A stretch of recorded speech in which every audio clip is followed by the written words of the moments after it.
Salut la gang, bienvenue à ce 67e épisode de Femmes de fer où on continue à parler de sexualité positive et je reçois Marie-Pierre Deschaines qui accompagne les femmes à reprendre le pouvoir sur leur bien-être sexuel et menstruel à travers des ateliers, podcasts et articles sur son blog Comme des lapins.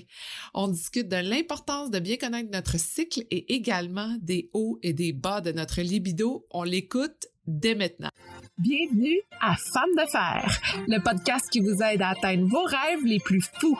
Je suis votre animatrice Sophie Montminy, rédactrice, productrice et momtrepreneur qui veut toujours tout connaître sur tout.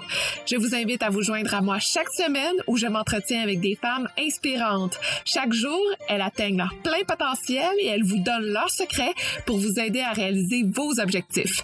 Vous êtes prêtes? Let's go! Bonjour Marie-Pierre. Allô! Comment vas-tu? Ça va très bien. Je suis tellement contente de te parler aujourd'hui parce que tu m'as contactée, je ne te connaissais pas du tout, tu m'as contactée, tu t'es présentée et je suis allée voir ce que tu fais. C'est une magnifique découverte pour moi pour plusieurs raisons et pour moi, on va se lancer tout de suite dans le bain de la sexualité. Ça fait quelques années que je comprends à quel point c'est important dans ma vie. On dirait qu'avant, pas que j'en accordais pas d'importance, mais on dirait que je le voyais pas comme un point central dans mon énergie, ma façon d'être, ma façon de travailler. Et là, on dirait que je comprends de plus en plus toutes les facettes de ce mot-là ou de l'importance et de l'impact que ça a dans ma vie. Et quand tu m'as parlé de menstruation et du fait que ça a un impact dans notre flow, je vais dire le mot de travail, ben t'as vraiment piqué ma curiosité parce que j'en avais entendu un peu parler, j'avais déjà fait un peu de recherche, je sais qu'il y a peut-être qu'il y a quelqu'un qui a écrit un livre là-dessus aux États-Unis, mais tu sais, on dirait que j'étais pas rentrée vraiment dans le sujet, mais c'était quelque chose qui m'intéressait vraiment beaucoup. Alors, je suis très contente, finalement. Bref, grande intro, mais je suis très contente qu'on se parle. J'adore ça. Pour ceux qui ne te connaissent pas, justement, Marie-Pierre, peut-être juste te décrire en quelques mots. Oh mon Dieu! Me décrire en quelques mots. Le défi pour moi, c'est de pas nécessairement mettre l'emphase sur ce que je fais, mais sur qui je suis. Oui. Fait que je te dirais que les mots pour me décrire, j'utiliserais le terme introverti, qui me décrit très bien, je trouve. Créative, parce que ça fait vraiment partie de moi. Dans la simplicité. Je pense que c'est un grand thème qui revient dans ma vie, dans mon travail, dans mes liens avec les autres. Et la simplicité joue un grand rôle aussi dans ce que je fais. J'aime ça que tu te décrives comme ça, parce que c'est pas nécessairement via tes accomplissements que tu te décris, mais plus en tant que personne. Puis des fois, on oublie justement, chaque fois qu'on se rencontre, c'est toujours « Ah, toi, qu'est-ce que tu fais dans la vie? » Mais on oublie, finalement, qui es-tu pour de vrai? Et je te lance tout de suite dans qu'est-ce qui t'a intéressé à t'en aller dans ce parcours-là, dans toutes les caractéristiques que tu viens de me donner, il y a quelque chose qui t'attirait vers cet intérêt-là au niveau, oui, de la sexualité, mais aussi du travail social? Ça n'a pas été un parcours linéaire comme la plupart des gens aussi qui se lancent en ligne. Je te dirais que, d'aussi loin que je me souvienne, aider les autres, faire partie de ce genre de personnes qui sont là, sur qui on peut compter et qui sortent du lot aussi, parce que je pense que, étant donné, tu sais, par mes choix de vie, puis tout ça, je pense que j'ai toujours été un peu en marge, puis j'aimais ça, être celle qui avait pas les mêmes looks que les autres, celle qui lisait pas les mêmes livres. Bref, j'ai fait un bac en anthropologie que j'ai terminé en 2013. Pour moi, ça a été une révélation, le fait que j'adorais cette étude-là des interactions entre les humains. Puis ça, pour moi, ça a été comme le début. Ça m'a ouvert la porte vers le travail social. Donc, j'ai fait une maîtrise en travail social que j'ai fini en 2016. Puis ça a été mon parcours d'intervenante où j'avais vraiment le goût, je vais le dire comme ça, mais de changer le monde, changer les choses. C'était le parcours que j'avais trouvé puis qui fonctionnait pour moi jusqu'à ce que je me rende compte, en fait, que pour en venir au blog qui a lancé, en fait, mon entreprise et ma présence en ligne, j'ai découvert que pendant extrêmement longtemps, j'avais eu une sexualité qui était inexistante. Je vais le dire comme ça parce que dans mon ancien couple, ça a été un sujet vraiment difficile et ça a été une expérience pour moi transformatrice dans le sens où c'est vraiment là que je me suis rendu compte, comme tu l'as dit plus tôt, de l'impact en fait de cette sphère-là de ma vie sur toutes les autres sphères. Puis je me suis rendu compte que il y avait très, très peu d'informations là-dessus en français, puis qui me rejoignaient aussi, parce que je dis souvent à la blague que les articles de 10 trucs pour faire une bonne pipe, ça me parle pas. Je sais pas pourquoi. Ça me rejoint pas tant. Fait que je me suis dit, OK, mais il y a ce trou-là, tu sais, puis je trouve pas d'informations. Mais parenthèse, oui, vas-y. Moi, je rebondis sur ce genre d'article-là parce que pour avoir été dans le milieu des magazines, pas que j'ai déjà fait ce genre d'article-là, mais j'en comprends en fait le pourquoi qu'on fait ce genre d'article-là, c'est parce que ça impressionne, puis on veut comme le truc rapide. Et c'est drôle à quel point un article, bon, ça passe pour la Saint-Valentin, mais à quel point le nombre de fois qu'on va voir ce genre de titre-là, on se rend compte que dans le fond, ça a un impact réel dans notre vie, puis ça nous détourne du vrai sujet. Absolument. Donc, absolument. Je te laisse continuer. À quel point, dans le fond, toi, ça te rejoignait pas, ce genre d'article-là? Non, en fait, ça parlait pas de qui j'étais, puis ça parlait pas du sexe que j'avais le goût de vivre. Fait que c'est vraiment pour ça que j'ai lancé le blog en octobre 2018. Puis le blog est devenu par la suite une entreprise complète. Tu sais, je suis à temps plein dans mon entreprise depuis mai 2019.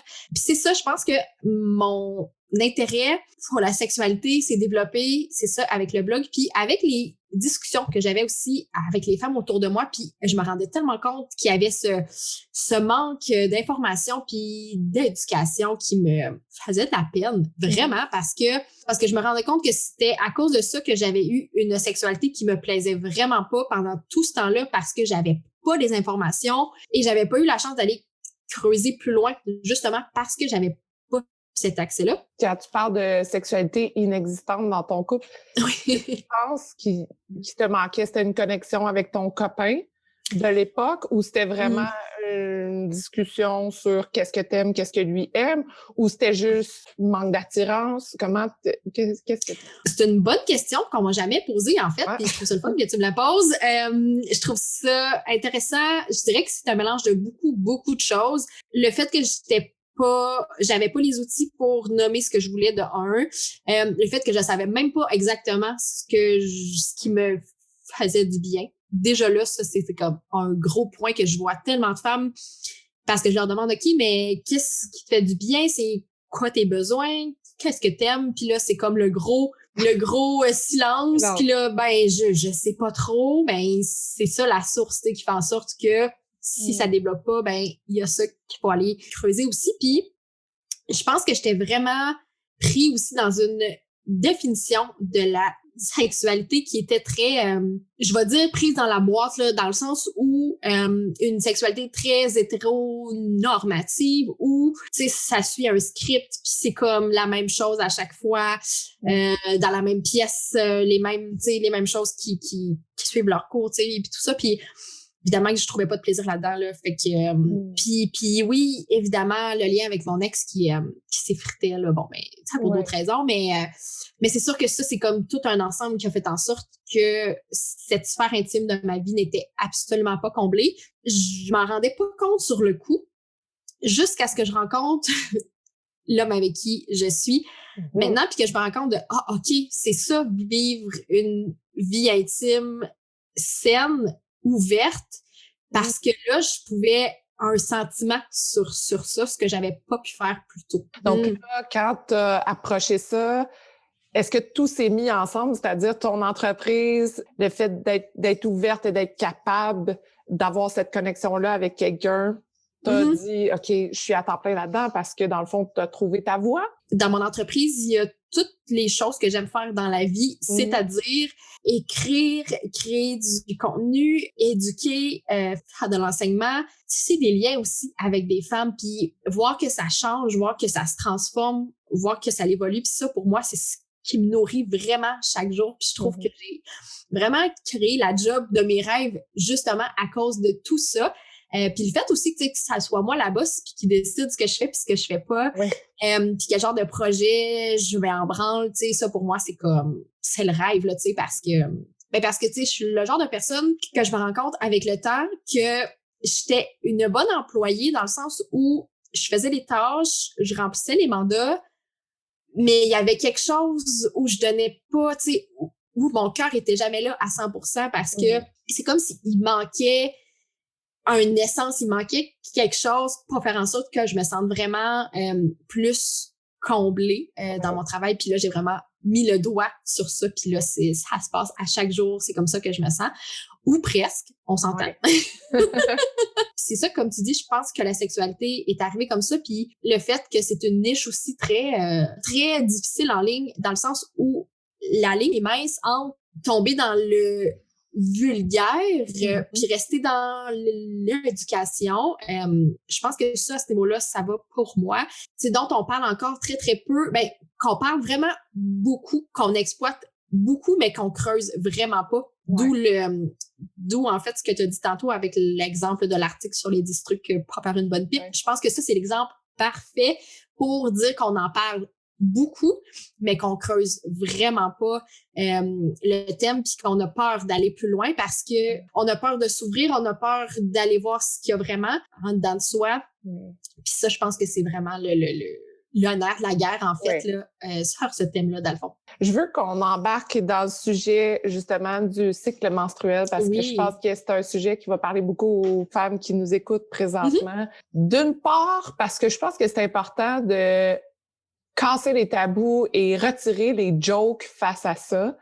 Combien de fois on a entendu, que ce soit dans les émissions ou qu'on lit ou que on a des réflexes des gens qui nous disent « Ah, coudonc, qu'est-ce qui se passe? T'es-tu dans ta semaine? » Puis même nous, entre femmes, on se lance ce genre de joke-là du genre « Ouf, en tout cas, je suis dans mes SPM, fait que, tu sais, parle-moi pas aujourd'hui. » Bon, ça fait partie de nous et au lieu d'en faire une joke, pourquoi pas l'utiliser à son sens? Puis je pense que ça amène ce genre de discussion-là avec toi aujourd'hui. En fait, moi, j'avais jamais vraiment vu ça comme une façon d'être productive ou d'être créative ou de mieux comprendre comment je me sens tout au long de notre cycle. Qu'est-ce que ça nous amène de mieux comprendre notre cycle menstruel? Oui. Non, je ris parce que c'est un thème clairement qui me rejoint énormément. J'en parle constamment avec toutes les gens qui veulent bien écouter là-dessus. Fait que je ris parce que si on ouvre la porte, c'est sûr que je me pitch dedans puis j'en parle longuement. Pour essayer de synthétiser tout ça, ce que je dis souvent, en fait, de l'avantage d'observer son cycle. Puis là, quand je parle d'observer son cycle, ça peut être hyper simple, que ce soit à travers une application. Donc, moi, j'utilise Clue, donc C-L-U-E, qui est une application gratuite, très simple à utiliser, mais il y en a d'autres aussi. Moi, j'utilise, juste pour la parenthèse, mais moi, j'utilise Flow. Juste en utilisant ça, ça a changé des choses. Alors, je te laisse aller... ça, c'est la preuve, en fait, que ça marche. Puis aussi, sinon, ça peut être juste de prendre des notes à la main ou sur votre ordinateur, peu importe, sur quelques informations. Si jamais ça vous intéresse, puis vous dites, OK, parfait, moi, j'aimerais ça faire l'observation de mon cycle, mais je sais pas comment ça marche, je vais t'envoyer le lien vers mon guide, justement, gratuit pour meilleur truc pour apprendre à observer son cycle. Vraiment très simple. La question, ce qui est cool, en fait, c'est que quand on observe son cycle, c'est qu'on se rend compte au fil du mois qu'il y a différentes semaines, différents jours où on a des forces qui sont présentes. Et puis, ce qui est cool, c'est que quand on le sait d'avance, on peut jouer avec ça. Donc, on optimise vraiment ces forces-là pour les prendre à notre avantage, que ce soit dans notre travail, dans nos liens avec les autres, dans notre créativité, comme tu l'as mentionné tantôt, dans notre entraînement aussi. Bref, il y a plein de sphères qui peuvent être mises de l'avant avec ça. Je te dirais que pour moi, ça va au-delà de ça. Ça devient comme une espèce de repère, comme une carte qui m'indique vraiment comment je me sens puis comment ça se passe dans mon propre cycle à moi, puis qui m'indique en fait que au jour 12, c'est la journée où je me sens vraiment le plus en confiance. Donc là, c'est là que je planifie des choses où j'ai besoin de cette force-là, mais qu'au jour 22, il y a bien des chances que je sois peut-être en petite boule dans mon lit puis que j'ai besoin vraiment de plus de réconfort. Exactement. Fait que ça, quand tu sais ça, comme tu dis, ça change vraiment ta vie. Puis ça fait en sorte que tu le planifies d'avance puis tu vois venir les choses un peu plus.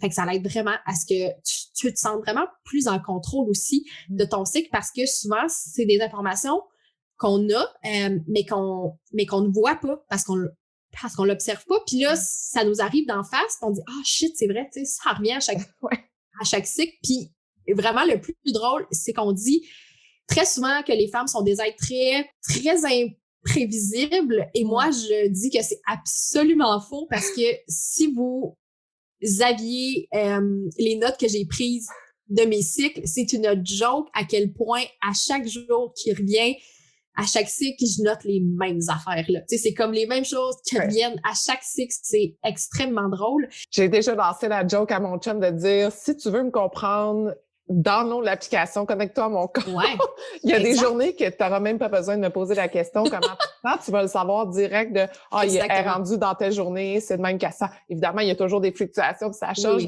mais il y a une chose que j'ai remarquée, moi, depuis que je suis mon cycle, puis en fait, il y a une différence pour moi de dire « Ah, je le suis puis je le comprends mieux autant au niveau de ma productivité, de mes sentiments, de comment ça m'impacte dans ma journée, de ma drive sexuelle, de plein de choses comme ça. » Mais aussi, des fois, je suis un peu dans le déni.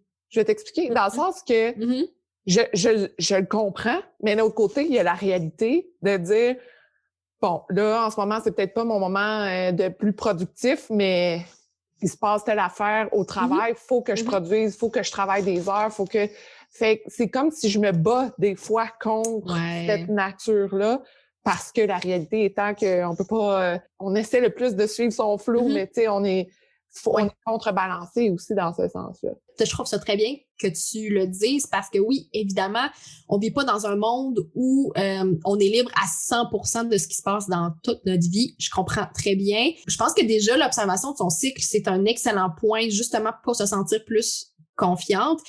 C'est sûr qu'il y a des journées où, évidemment, on a des obligations puis où c'est pas nécessairement le timing le mieux pour faire différentes choses selon son cycle. C'est pour ça, en fait, qu'il faut qu'on apprenne justement à être plus douce avec soi. Puis ça, je le nomme souvent parce que on vit tout du stress plus ou moins intense.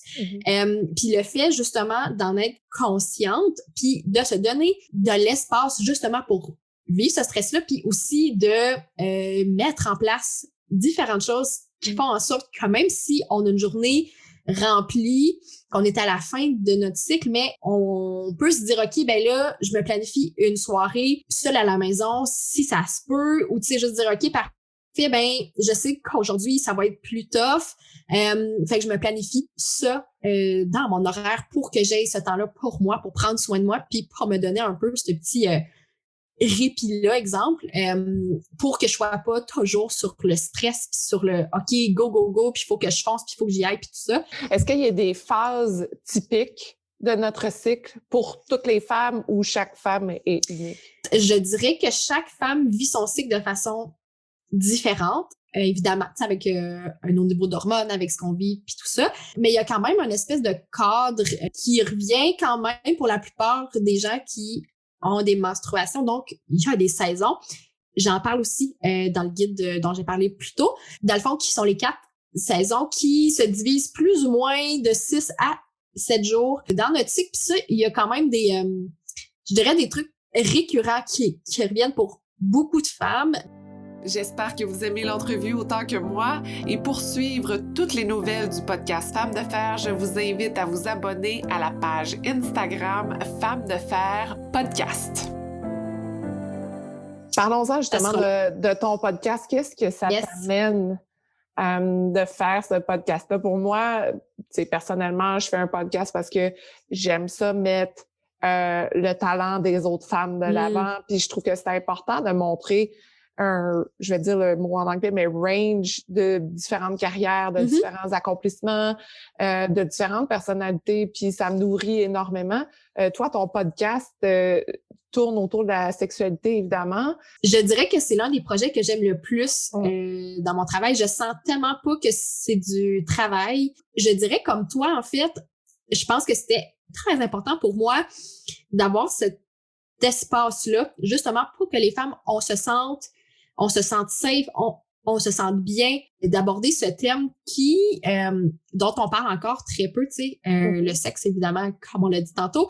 Un peu comme toi aussi, j'avais le goût de mettre de l'avant ces voix-là de femmes qui vivent des expériences différentes, que ce soit du travail du sexe, que ce soit du sexe avec un handicap, que ce soit le choix de ne pas avoir d'enfants, la contraception, les douleurs sexuelles. Ouais, tout ce que tu me dis, c'est déjà des sujets, entre guillemets, tabous. Ouais, exact. Et comme tu dis, je pense que ça prend un espace safe pour être capable d'en parler. Est-ce qu'il y a quelque chose qui t'a surpris en faisant ton podcast depuis 2 ans? En fait, ce qui m'a plus surpris, c'est à quel point les femmes s'ouvrent avec tellement de sincérité, tellement de vulnérabilité. Ça me touche immensément à chaque fois. Je dirais que c'est ça. Puis en fait, tu sais, je pose quelques questions, mais les femmes s'ouvrent énormément. Puis à chaque fois, j'embarque là-dedans. Puis ça me fait un bien fou. Puis je ne pensais pas que ça me ferait du bien à ce point-là. Donc, j'ose espérer que ça fait du bien aussi aux femmes qui nous écoutent en même temps. Parlons-en de sexualité. Pour moi, c'est un point, je pense qu'on en a même parlé, en tout cas cette semaine dans les nouvelles, ce qui se passe en ce moment dans la dernière année, dans le stress, dans le confinement, dans le chamboulement de nos vies. Chacun a vécu sa sexualité de façon différente. Comment qu'on aborde ce sujet-là qui a été tant chamboulé? Je pense qu'il y a beaucoup de personnes qui se sentent seules d'une certaine façon, mais aussi qu'il y en a qui ont plus de drive sexuel. Ça en devient tabou, puis personne n'en parle, justement. Comment tu aborderais ce sujet-là? C'est une excellente question. En fait, il y a beaucoup, beaucoup de femmes qui sont venues vers moi dans les derniers mois, justement, avec ce que tu dis, avec le stress qu'on vit de façon vraiment plus intense. Ça l'a tué la libido de beaucoup, beaucoup de femmes, incluant la mienne à certains instants. Parce que non, je ne suis pas à l'abri de ça, évidemment. Non plus. Oui, c'est ça. C'est pour ça qu'on en parle. Exactement. Je pense que la première étape serait prendre le temps de s'informer. Donc, d'aller vraiment creuser, de lire des livres, d'écouter des podcasts, bref, ce qui vous fait du bien. Puis de faire cette introspection-là, justement, je sais que ça peut faire peur, puis je sais que souvent, c'est qu'on ouvre une porte qu'on a peur d'ouvrir parce qu'on ne sait pas ce qui se trouve derrière, puisque je comprends très, très bien. Je pense que tant qu'on n'a pas fait cette introspection-là, justement, on ne peut pas aller vers l'autre puis dire, ben voici ce qui fonctionne pas pour moi, comment on pourrait vivre ça à deux. Bref, tu sais, pour changer les choses. Parce que je pense que c'est pas productif, justement, d'ouvrir cette discussion-là si on ne sait pas soi-même ce qu'on veut, si on ne sait pas ce qui nous fait du bien, ce qui nous fait plaisir. Fait que de vraiment se ramener aussi dans le plaisir, puis pas juste le sexe, mais tout, tu sais, vraiment un plaisir de façon très, très large. Exactement, tu sais, parce que il y a une tonne de femmes, quand je leur dis, OK, mais tu fais quoi pour le plaisir dans la vie? Puis ils me regardent encore avec leurs grands yeux ouverts dans le... Ben, je sais pas, là. Je savais pas qu'il fallait que je fasse des choses pour le plaisir dans la vie.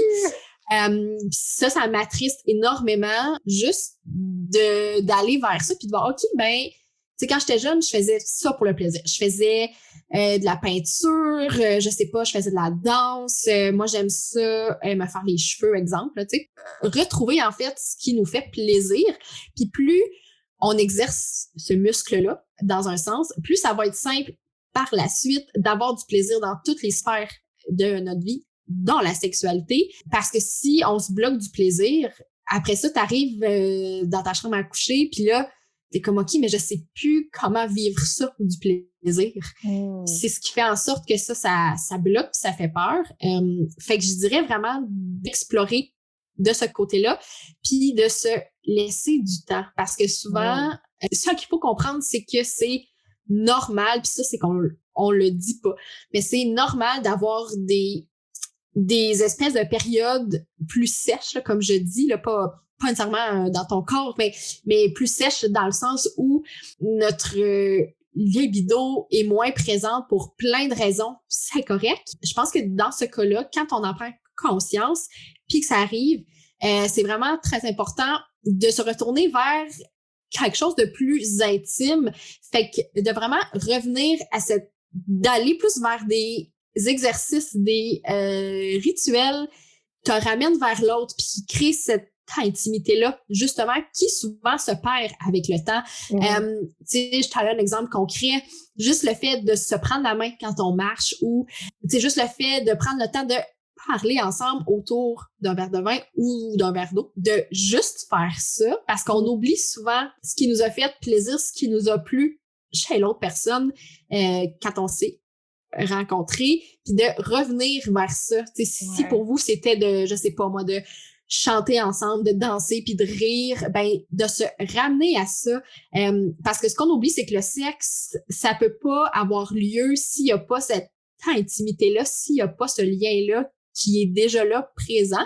Donc, si vous sentez que le lien est moins présent, ben je vous invite vraiment à remettre en place différentes choses qui font en sorte que vous vous sentez bien, puis qu'à cet instant-là, ben là, il y a plus de confiance, il y a plus de plaisir, puis c'est là vraiment que tout va s'enchaîner pour que la libido puisse renaître de ses cendres. Ouais. En terminant, je veux savoir, est-ce qu'il y a des projets qui t'intéressent en ce moment, que tu veux développer, qui te font vraiment vibrer, là? Je me sens plate de dire ça, mais il y a un projet dont je peux pas encore parler. À chaque fois que je reçois quelqu'un, c'est oui, mais non, je peux pas t'en parler. Je m'excuse. Ben, bon, OK. Si on met ça de côté, mettons qu'on oublie que j'ai dit ça, puis que je vais revenir dans quelques mois sur ton podcast pour en parler. Je dirais que cette année, pour vrai, en 2021, vraiment rendre beaucoup plus stable ce que j'offre déjà, puis d'approfondir justement les liens que j'ai déjà avec les femmes qui prennent mes services puis qui s'inscrivent justement à mes cours en ligne. Fait que ça, c'est vraiment dans cet objectif-là. J'ai eu une formation en ligne qui trotte dans ma tête, qu'il faut que je raffine, que j'aimerais sortir à l'automne probablement.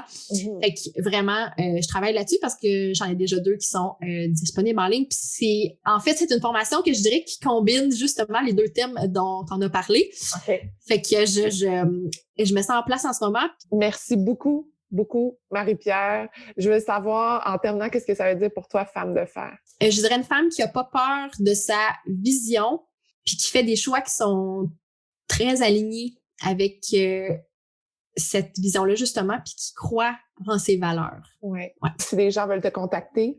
Sur Instagram, donc tapez mon nom, vous allez tomber sur moi. Infolettre, dans le fond, si vous téléchargez le guide dont j'ai parlé sur le site, là, vous allez être automatiquement dans mon infolette. C'est là que je partage, en fait, toutes les informations. Donc, si vous voulez rien manquer, c'est là que ça se passe. Oui, on le répète, mais je vais mettre toutes les informations dans la description de l'épisode, donc vous irez chercher ces belles informations-là. Merci beaucoup, Marie-Pierre. Ça fut un extrême plaisir. Bien hâte de refaire d'autres genres de discussions éventuellement avec toi et merci beaucoup d'avoir pris le temps de me parler. Merci. Merci d'avoir été à l'écoute. J'espère que vous êtes incroyablement inspirés pour vos projets. Si ça vous intéresse de garder contact, rendez-vous sur Instagram sur le compte de Femmes de Fer ou abonnez-vous à l'infolettre. Et si vous aimez l'épisode, vous pouvez laisser un commentaire. C'est ce qui me motive à trouver les meilleures femmes de fer pour vous. Et je vous dis à la prochaine.